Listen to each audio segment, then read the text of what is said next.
Alin nga ba ang mas sulit?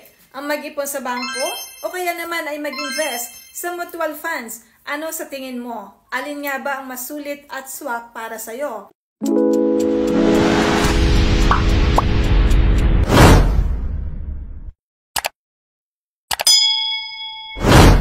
This video.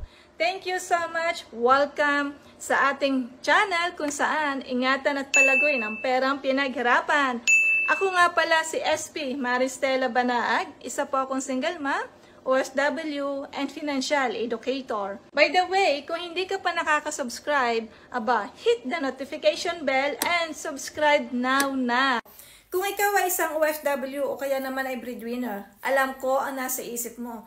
Paano nga ba talaga masisecure ang future mo habang nasa abroad ka o kaya nagtatrabaho na para magkaroon ka ng financial security and peace of mind na hindi puro stress sa pera? Hinga ka muna ha at sasagutin natin yan sa video nito, kaya naman panoorin until the end.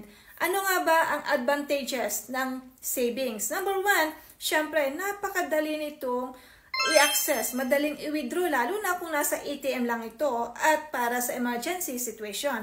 Number 2, walang risk na malugi. Number 3, good for short-term goals lang like monthly bills, monthly expenses, pang-enroll ng mga bata.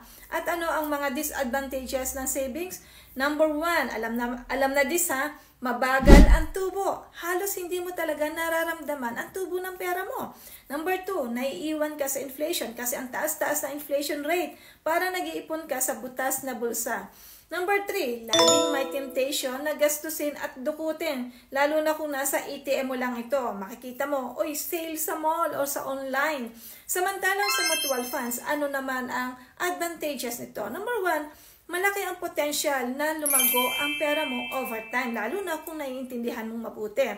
Number 2, hassle-free kasi may fund manager na bahala sa iyong investment.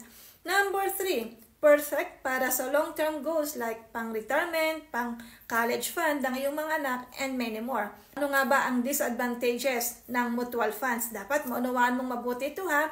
Number 1, may risk. Pero manageable naman ito kung long-term ang mindset mo at long-term goal ang purpose mo at naunawaan mong mabuti. Number 2, hindi agad ito ma-access lalo na kung kinakailangan mo ng pera. Kaya hindi ito pang emergency. Mga kapatid ha, real talk lang tayo. Kahit may savings ka, di ito sapat para labanan ang inflation. Hindi ito sapat sa mga biglaang gastusin. Lalo na kung retirement ang pag-uusapan natin. Malaking pera ang kailangan sa retirement. At kahit may mutual funds ka naman, hindi rin ito sagot para sa lahat kung wala kang emergency fund na para sa mga emergency situation. Ano ang tamang diskarte mga kapatid? Number 1, mag-save ka para sa emergency.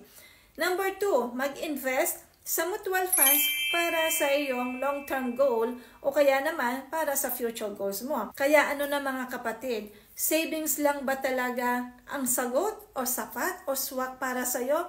O panahon na para mag-level up naman ang diskarte mo para sa future mo, sa retirement mo at maging handa sa lahat ng oras. Message mo ako right now para mag-guide kita. Have a good day and thank you so much. God bless you and your family.